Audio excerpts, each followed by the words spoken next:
Behind Dutch Headlines, the who, why, and how of politics and media in the lowlands. Hello? Tink, tink, tink. Remember this? Yes, Behind Dutch Headlines. It's me, Greg Shapiro, the American Netherlander, helping you, the international, join the Dutch conversation. When we last left our heroes, I was helping out with local elections in Amsterdam. Wietse van der Gaast was lost in the woods on a television reality show. Well, we're back, we're still here, and this is the episode to end all episodes. But, in keeping with our traditional format, first, the news.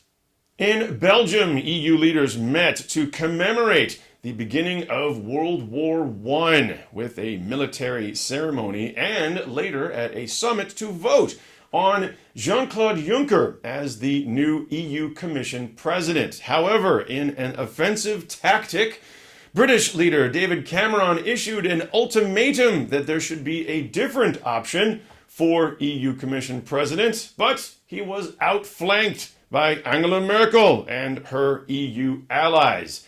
In effect, it was a dramatic reenactment of World War I, in which Germany wins. Good cop, bad cop, after BNP Paribas Bank was forced to pay out a record-large cash penalty for violating U.S. sanctions on blacklisted countries. Now, other EU banks are facing equally large cash penalties from the U.S. The Obama administration insists they are not interested in playing the role of global cop unless there's cash involved. And while the EU economy continues to sputter, thank you for your help paying down the US deficit.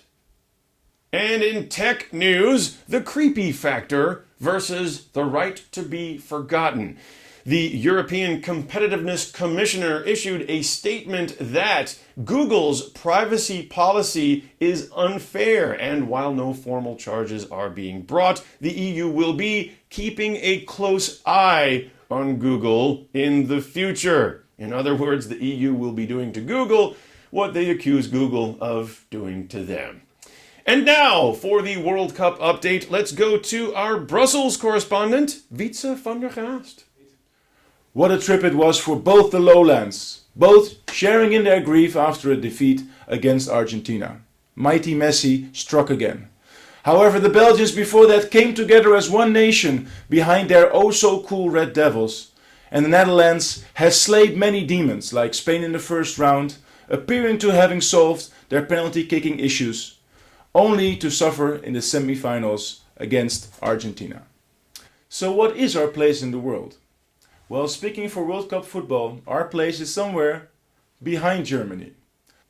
From there, it's a small jump into politics, where our place is alongside or behind Germany as well. Now that made us think. For half a century of episodes, 50, we offered you the who, why and how of politics and media in the lowlands.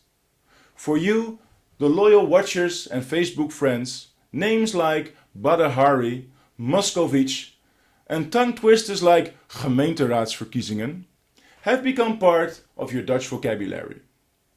However, to best serve your needs, we have to sing to a different tune. And to reference the clash, Brussels Calling. So Behind Dutch Headlines is basically turning into a Behind European Headlines. And in which way, shape or form we will be sharing our items with you will reveal itself after the holidays. I can say it's been a privilege to share our news items with you. And on a quick note to Greg, here's looking at you, kid.